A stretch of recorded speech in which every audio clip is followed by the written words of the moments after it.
Hi, Jason Pilgrim here from the Profitable Practice Podcast, where we help allied health professionals just like you empower and inspire the lives of so many more people by building bigger and better businesses. Let's go and get stuck in right now.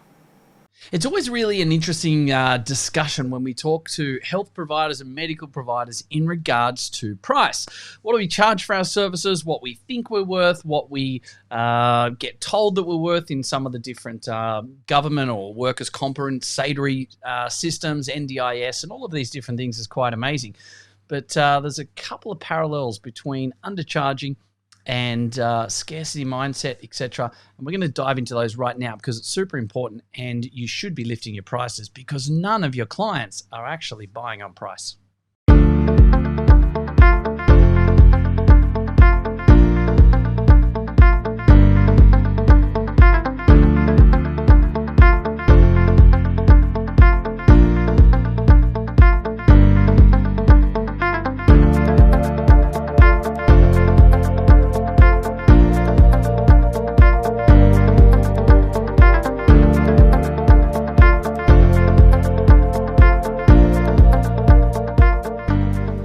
With all of the coaching that I do, the huge amount of clients that I work with, literally the hundreds and hundreds of business owners every single year that we get to get the absolute pleasure of working with, one thing always is prevalent more so than anything else, and it's the discussion around money, the discussion around finances, not being able to or trying to tell me that they can't bill what they're worth. They've got different types of clientele that no matter what they do or say, just wouldn't pay them what they're worth, that have multiple different schemes in regards to they get paid for, a workers' comp client at X amount, they get paid with Medicare at this amount, but their private clients are only at, Y amount, etc. And it's something that comes across all the time. It's every single one of us has had it. There's where we're just too scared to charge what we're worth, or we get that really yuck, icky type feeling based in and around someone won't pay what I want to charge. And it's something that all of us have been through. It's what a lot of people still are going through. And the simple fact that we have to understand is that people are not buying from you because of price. If that's what you think, or even if they turn around and say, I can't afford it, that's absolutely rubbish, to be totally honest. And I want to take you through right now explaining how and why and the mentality shift and the mind shift that we have to be able to ultimately bill what we're worth, charge people what we're worth, and every time you do that, you are always going to get a better outcome. So first of all, let's just park it off to the side here, the fact that, yes, we do have different schemes that we work in the health and medical side of things. And we do have the avenue to charge prices in certain areas of clientele with products and services, but there's some others that are sort of dictated, etc. to us. So we understand that. We know that. Let's park that over to the side here. The challenge that we tend to see all the time and that we need to be able to break is this scarcity mentality based around the fact that people aren't going to buy from us if our price is too high. Now, fundamentally, that's completely wrong.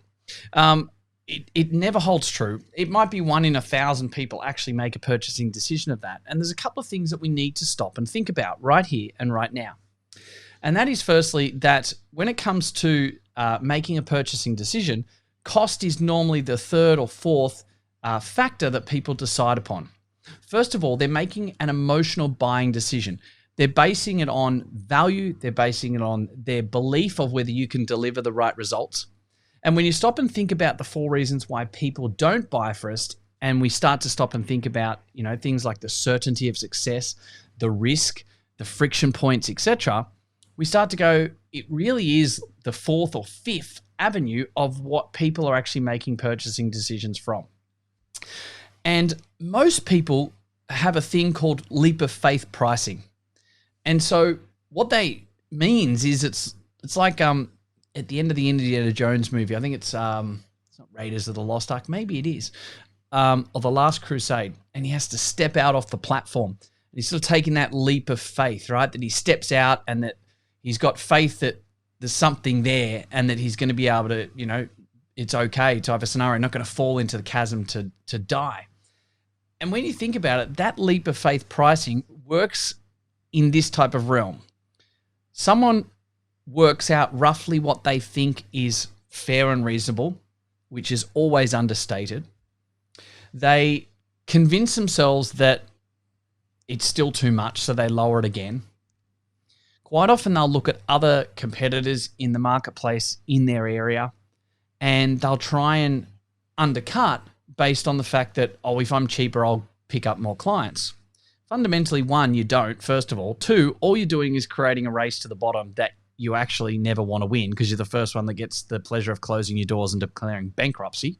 So that's a race you don't want to win.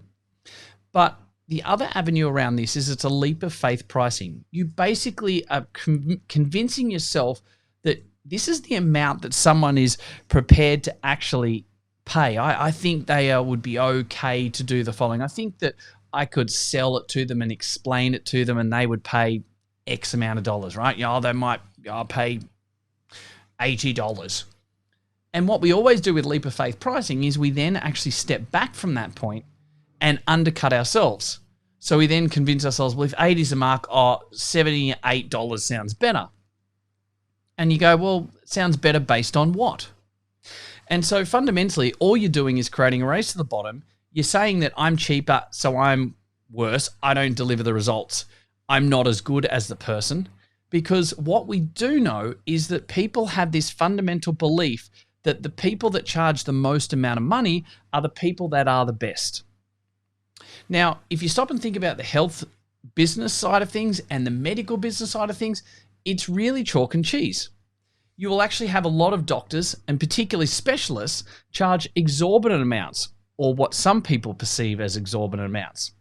And so when you stop and think about it, they might charge $200 or $300 for a consult that lasts 5 to 10 minutes. And you've got a GP that wants to just charge $50.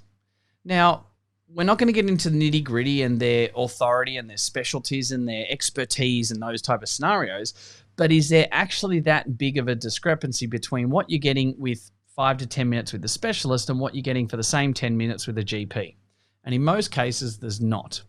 What it actually is it's that lack of understanding around what people are prepared to pay. And we can go all the way back here to Jay Abrahams did things, 15, 20 years ago, a long time ago now, saying that, and I still remember it from years ago with some of my learnings, is that it's arrogant in the extreme for you to decide what a client is willing to pay and what a client is willing to buy. And it's something I was reminded of by a good colleague of mine only a couple of weeks ago. And it's so fundamentally true to our industry.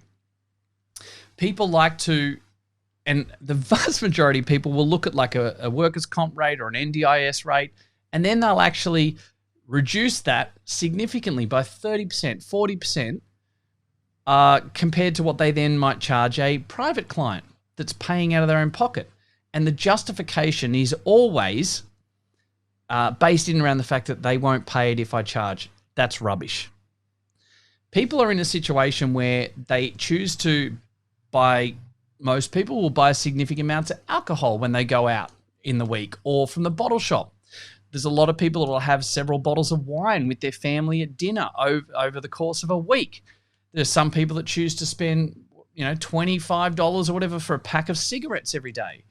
There's a lot of people that will pay $30 a month for KO subscriptions and $100 a month for Foxtel and all of these different avenues.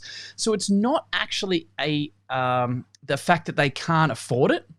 That's just an excuse. And what it tells us is that if they're trying to use that excuse about not able to afford it, what it's telling us in the sales process with yourself is that you haven't been able to express the value and the benefit and the absolute necessity for them to invest that money with you and invest more money with you than what you're charging out currently to deliver an outcome that's important to them.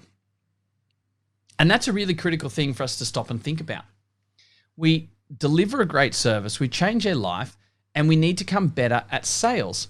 We need to understand that you could literally double your prices and you would probably find that you would maybe only lose 10 or 20% of your clients. But if that now means that you're getting double the price, seeing 20% less clients, you're going to have 20% more time, and you're going to make a hell of a lot more money, revenue, profit, etc. And you've now got yourself placed in an authority mentality where people now perceive you as the expert in your field. So you're now going to get a better class of clients. You're going to get more of your A and B clients, mostly A plus, A++. And as a net result, you're going to find yourself a lot happier. You're going to get better results. The clients are going to be more accountable, and you're going to get better outcomes for all of your clients. Your team is going to be happier. And as a net result, you're doing less, but you're having a bigger impact. You're giving people more. And as a net result, you also philanthropically have more money and more profit to be able to do things with in the vein of which you want to do that with. So it's never a costing or a monetary-based problem that people are refusing to pay you for. Don't resort to leap of faith pricing, and actually go out right now and double your prices. Maybe you're sitting there going, oh, Jace, I already charge $100 for a standard consult. Fantastic. Go out and raise your prices by 10% and let me know what happens, because I guarantee you won't lose clients. In fact, every time I've done this with our clients over the last decade, and I've done it, I probably do it once or twice a year in our one-day seminars with people that haven't worked with me before, and we literally go ahead and put this in place, and we put a 10% or a 20% markup on their price. And every single time we do that first, say, 10% rise, we've never lost a client in the following weeks because of price. So as a net result, we've automatically lifted up a 10% net profit margin for our clients, which if you're bringing in, if you run $1 million health business at just over $19,200 and something a week, you sit there and you go, fantastic. I'm now going to be bringing in nearly $1,000 more every single, at 10%, you're going to be bringing in nearly $10,000 more every single month. That's $120,000 a year growth in net profit by just doing that simple step. And if worst case, you were to lose one client next week, well then great. One of your team members or yourself is going to have an extra half an hour spot or 45-minute spot, etc., available to actually get more work done, do more marketing, work with the team, stop, read a book, do a podcast, have a coffee, spend some more time with family and friends, do some exercise. All of these amazing parts are going to come out because of that. So go ahead and do it right now. I will prove it to you every single time, each and over and over again. Worst case, if you lose one client, they're a D-class client, and you're better off not being with them, not having them with you. So guys, we just have to break this mentality for so many people in our industry that price is a contributing factor to the decision-making process. And it's not. It's a blatant lie. It's absolute rubbish. And all of us should be lifting up our prices significantly and repeatedly to make sure that we aren't trying to dictate our worth, and we're not allowing a scarcity mentality and that leap of faith pricing to force us into a box of swapping time for money. It's super crucial. It doesn't just affect you and your team, but affects everyone in our industry. And as a net result, we don't get as much impact or as many outcomes for our clients in the communities around us when you charge less money. I'll talk to you again very soon. Hey guys, thank you very much for listening to another episode of the Profitable Practice Podcast. I would love nothing more than for you to be able to leave a review. I get so much joy out of listening and reading the amazing things that you guys say about this. So please subscribe to our channel, leave a review, and share it with your friends. Let's get some more fantastic information out there so all of us can grow the industry together. Cheers for now.